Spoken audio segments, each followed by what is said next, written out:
the forests even deeper. Okay. The deforestation axis has been heavily concentrated along the cattle trail in La Macarena. This generates disconnection between the Amazonian plain, between the Guayabero and Cafre rivers, and the mountain range. For him, the negative impacts are getting bigger, not only because they obstruct species migration, but also because they damage environmental services affecting rainfall and water regulation capacity. We are already seeing droughts and a decrease in surface runoff in the area. So this is a serious situation here. Once these places are scraped from the earth and burned, slashed and burned from the earth, consequences become dire quickly, because it just destroys the ecosystem that produces the water and the life that we depend on. So, seeing as this is the situation that it is, what has been done about it? Has anything been done? The global community was up in arms about this last month. It was so much being said about it. It was everywhere on the news, and thank goodness for that. But just like with anything else, a day or two passes, a week passes, and there's some other crisis. We have something else, big important thing to talk about, to focus our attention on. And so we cannot, I'm afraid we really need to be reminded of these things so that we can watch and see what's going on. So of course the international community is aware of the problems here and is trying to do something about it. There's the United States. We have the power of the United States, and we have power in the European Union to affect Brazil economically in order to inspire him, Mr. Bolsonaro, to change his course. So what's going on with that? Well, let's look at this just a minute. Here's another good article on Manga Bay that explains what's going on there. Prompted by Amazon fires, 230 investors warn firms linked to deforestation. So what's going on here is there is a strongly worded statement produced by 230 global investors with $16.2 trillion in assets. They've issued this warning to Brazil, to unnamed companies that have signed on to prevent deforestation. And so they've produced this warning to them that they will, they're demanding the companies who are signed on to the commitments about deforestation to honor their pledge. The statement was published by Principles for Responsible Investment, an international network of investors, and CERIS, a U.S. nonprofit which works with investors to promote sustainability. There's also a group, the California Public Employees Retirement System, which manages the largest public pension fund in the United States, and some more unexpected firms such as China Asset Management. So there's a lot of global entities getting on board on putting pressure on Brazil and putting pressure on manufacturers and distributors of products that may have been linked in their supply chain to deforestation. So that all sounds very good. It can't hurt to do this. But is that enough? I mean, that's obviously not going to be enough, because treaties are broken all the time. Agreements and pledges are broken all the time. And sometimes they can even be used as a way of just calming people down long enough until they eventually forget about the crisis and let business as usual continue. So even, it does put them on notice that they're being paid attention to, as long as they are being paid attention to. Until now, however, President Jair Bolsonaro has largely gone his own way, ignoring the concerns of international governments and NGOs over Brazil's environmental policies. But the Latin American nation, the world's 8th largest economy, may be forced to take notice now as global investors get involved. So they are affected. Apparently, Brazil's government feels some of the heat over these fires. But as we can see, Jair Bolsonaro, he is not exactly a reasonable and rational person. He's a lot like the U.S. President Trump and the Republican Party, and any of those entities that seek to exploit natural resources at any cost. They are blinded to the danger, or else for some reason else that they don't believe or don't care, don't think it's a problem. They don't believe in what the environmentalists are saying or trying to do. In fact, they're acting out as bullies, just taking all of the natural resources at their disposal, letting the earth be damned. Everyone else on the planet can be damned. They don't care at all about anything else. So he is a concerning player in this.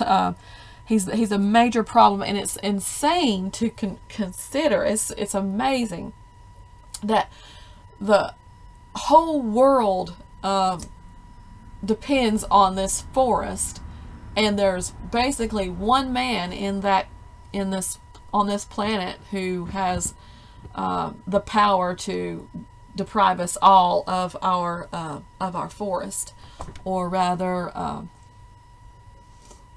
or we all have to find some way to get him under control. It's an incredible situation that we're in. It's dire and it's serious and it's scary, but it's a reality that we need to face. So here we have, as what we were talking about, these groups are trying to put pressure, economic pressure. We can see here that Greenpeace has been working. This is a Greenpeace USA Forest campaigner, Daniel Brindis, with indigenous Munduruku campaigners from the Brazilian Amazon. So Greenpeace has been working for some time to try to curb deforestation and to control it, and to bring awareness, and to work with governments to affect positive change. So here we have some information from them that say that Greenpeace has asked more than 50 traders, retailers, producers, and consumer goods companies to demonstrate their progress toward ending deforestation by making their supply chains for cattle, cocoa, dairy, palm oil, pulp, and paper and soy products transparent. Greenpeace reports that not a single company complied with the request. It concludes, the proliferation of corporate commitments has not translated into meaningful change on the ground. So this is like what we were talking about earlier, agreements, commitments. They're pretty ineffectual when it comes to, if we're depending on the free market to do the right thing, based on the will of the people, we're really not being realistic about how much power that has to make the changes that we need. And some environmentalists have discussed, no, I shouldn't say that. That's not exactly the case. I'm moving on here. Greenpeace is also dubious of Nestle's claim that 77% of its agricultural commodities have been verified deforestation free. So it made the claim, but it doesn't think that that's actual right. The NGO reports that the food giant had arrived at this figure by omitting its supply of some commodities, including cocoa and any soya used as animal feed, which accounts for about half its total soya footprint. And that's something to remember too. As most people are aware, the meat industry itself is the main driver of deforestation. For all intents and purpose, that is the only reason. That's the only thing we have to worry with, because the deforestation is not only for the grazing of the animals, but it's also to grow food that is meant to feed those animals, not people, but the animals that we kill. Even more worrying to deforestation activists is that to eliminate deforestation from global supply chains, they'll need to persuade large transnational companies, Brazilian JBS, the world's largest meat processing firm, and CARGILL, the huge commodities trading firm. These two agribusiness companies have been repeatedly linked to deforestation and have so far resisted what Greenpeace calls constructive engagement. So these major producers of meat products have actually not even felt compelled in any way at all to engage with Greenpeace or any other kind of entity that's environmental, trying to repair or restore environmental issues. Okay, so here we go. In Europe, though, there's been a great movement ever since these fires, the news of the fires broke out last month. It's caused a great amount of backlash from the consumers. They are boycotting Brazilian products, and that is something that could actually have some effect. What we probably need to do is find a list of Brazilian products to boycott, even if it's also JBS and CARGILL companies. So I believe before I publish this video, I want to create a list of companies that could be boycotted. It's showing also that there is an American group that have done that. Some manufacturers have acted too. The VF Corporation, a U.S. apparel and footwear company which owns brands such as Timberland, Kipling bags, and the North Face, announced in August that it has stopped buying Brazilian leather. The company said it would only resume purchases when it had the confidence and assurance that the materials used in our products do not contribute to environmental harm in the country. So it's something that we need to watch and make sure that they are holding to that, but that is a good step in the right direction. So here we have some economic pressure applied to Brazil and Mr. Bolsonaro. But there's even something bigger at stake for Bolsonaro. There's the world's biggest trade agreement on the line in Europe, especially that's being handled by the EU. In the long term, the most serious impact for Brazil of this year's Amazon fires could be the jeopardizing of ratification of the EU-Mercosur trade agreement, the largest trade deal the EU has ever struck, agreed to in June after over 20 years of negotiation. So this is a really, really big deal for Brazil to have this agreement. Brazil being the 8th largest economy in the world, and the EU-Mercosur trade agreement being something that's really, really crucial to Brazil. The French President Emmanuel Macron and Irish Prime Minister Leo Varadkar have made it clear that they will seek to block the ratification unless Brazil changes its environmental policy. This article was just written a few days ago. On September 13th, Finnish Finance Minister Mika Lintilä said that the EU should block imports of Brazilian beef and consider suspending soy imports, putting pressure on the Brazilian government to counter Amazon wildfires. Finland's position is particularly important now as it currently holds the rotating presidency of the EU. So this is another big and important step that European countries are doing to protect the Amazon forest for everyone on this planet. And I commend them, and I am thankful for them. Now, the United States should be doing their part, because there are the majority of Americans would agree with saving the Amazon and with protecting the planet.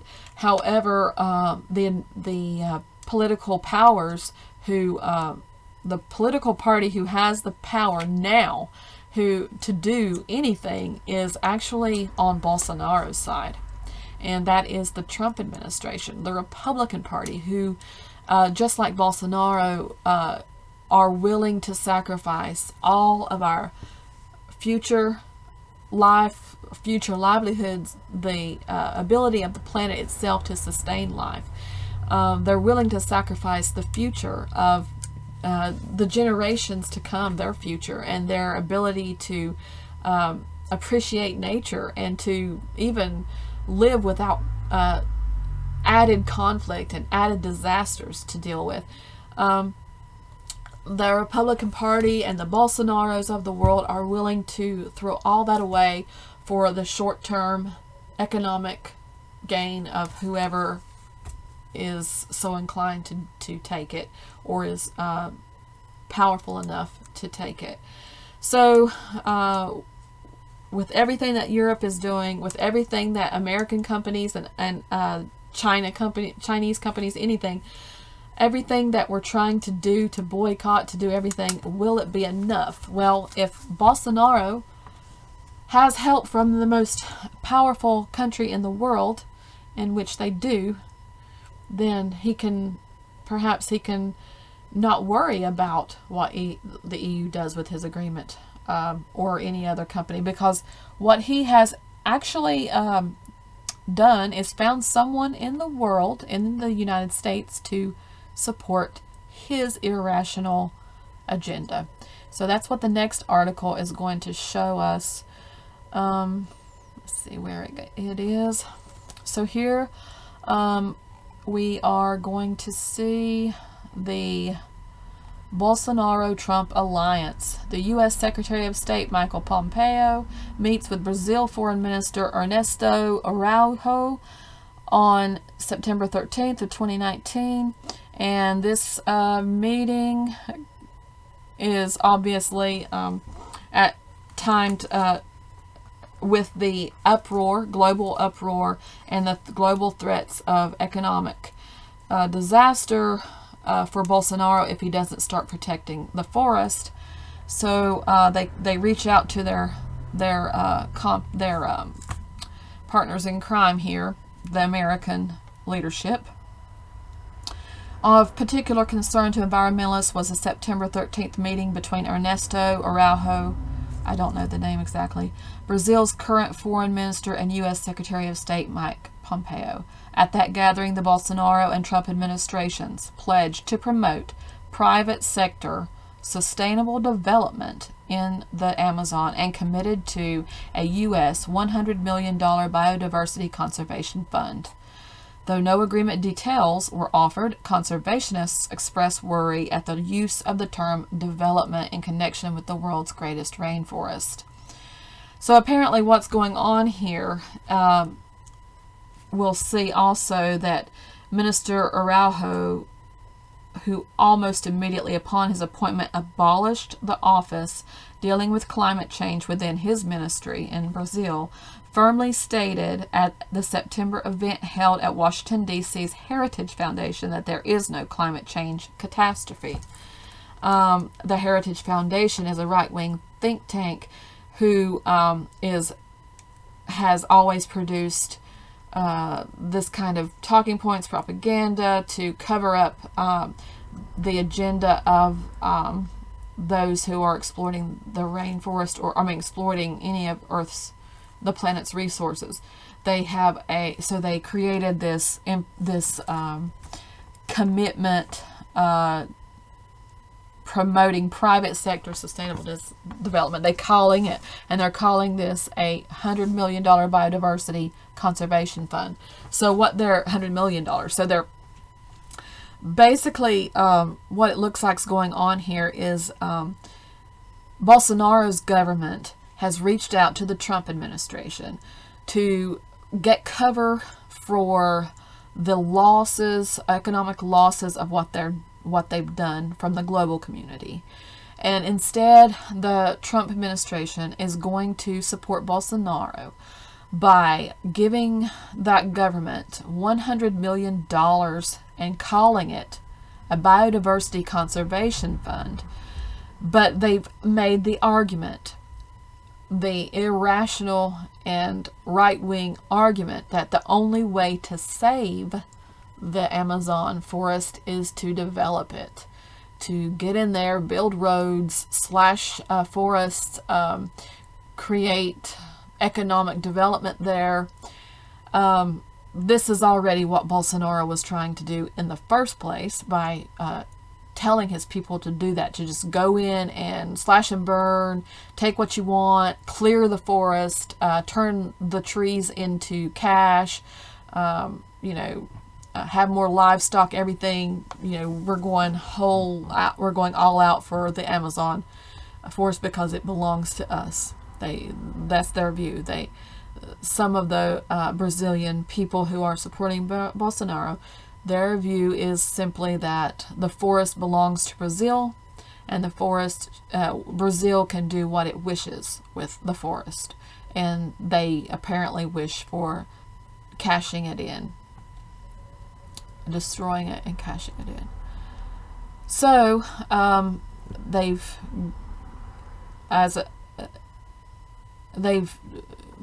were trying to be pressure. There was pressure. They were trying to be the Europeans and the progressive, forward-thinking, environmentally conscious American companies were trying to put some pressure on Bolsonaro in order to save the planet.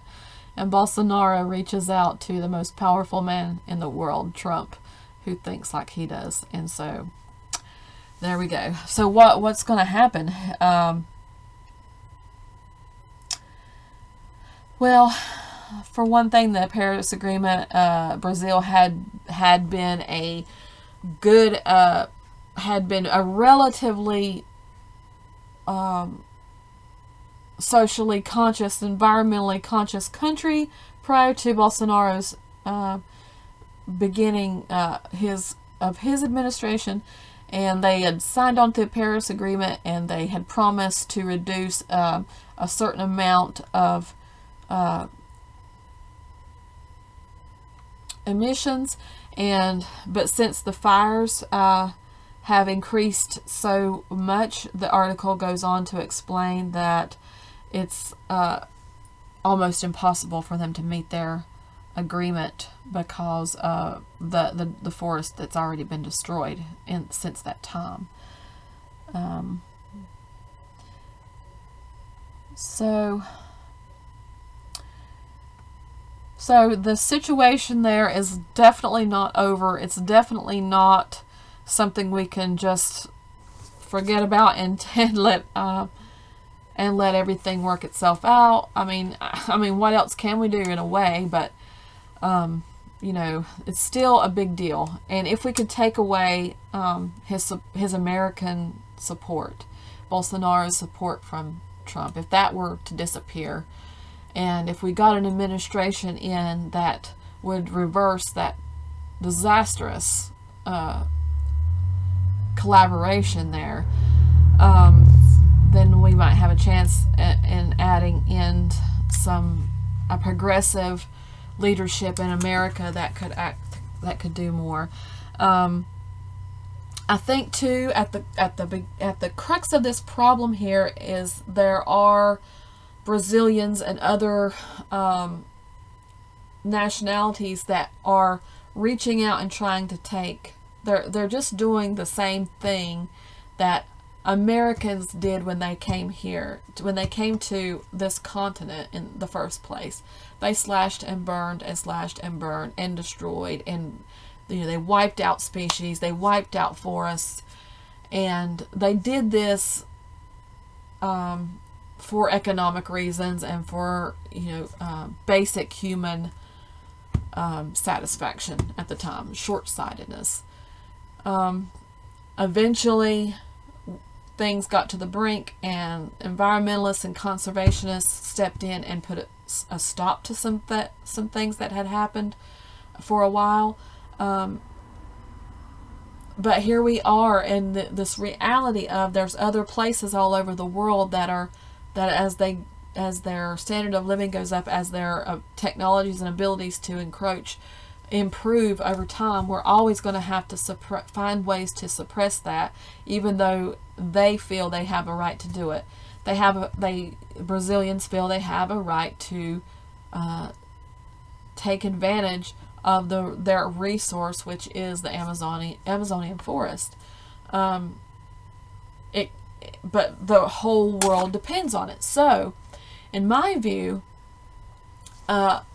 instead of just economic sanctions and so forth and boycotts, that is something that to do, but I think we ought to consider the fact that they have something that we need. They have the forest and we need the forest, and we should make it clear as a global community that we all depend on the forest, and so we should be willing to assist the people in exchange for preservation of their forest. We should, as a community, protect the forest with troops, like peaceful troops on the ground, UN people, and other conservationists there to protect the forest itself, its boundaries, and help it to expand back to its former reaches, and give the people the assistance they need to monetary assistance, educational assistance, all kinds of incentives for them, because they are citizens of a country that contain the lungs of the planet. So the planet should protect the forest by protecting the people who are citizens of the forest and surrounding the forest. That's my opinion. It's worth it.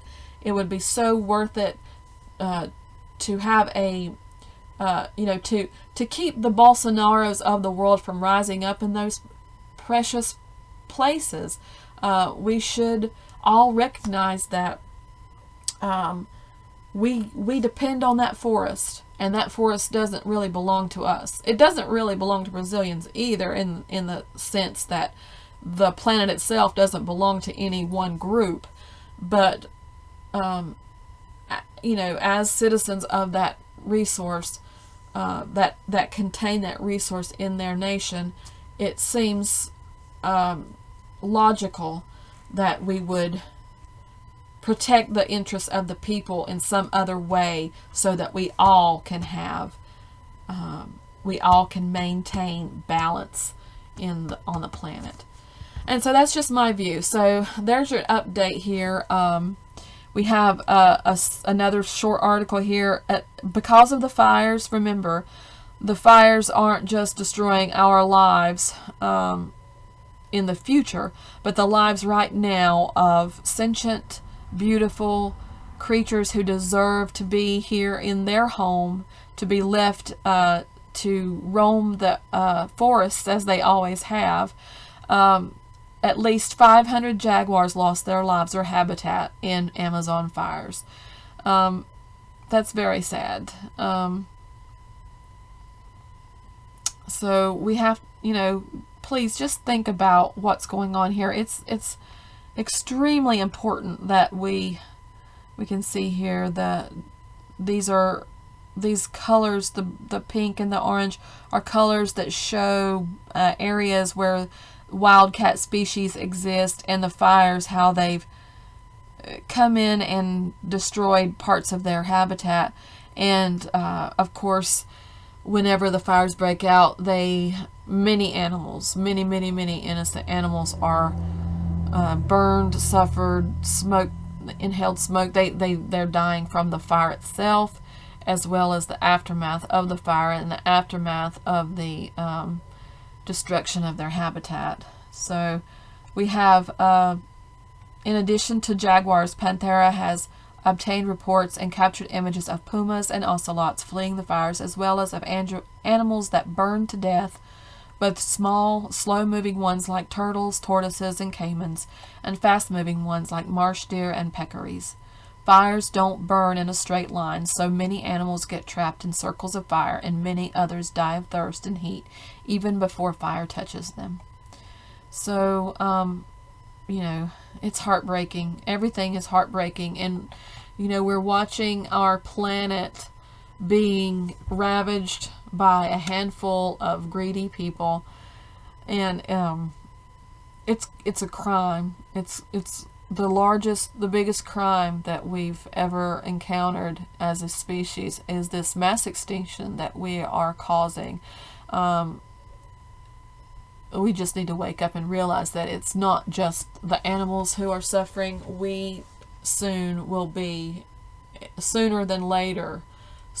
later, we will be one of the animals that will be facing extinction, or definitely some terrible consequences for these things. So I'm leaving links in the description for all of these web pages, and please check out mongabay.com to find out all kinds of more information about environmental issues. Thank you so much for paying attention to this important topic, and until next time, talk to you later.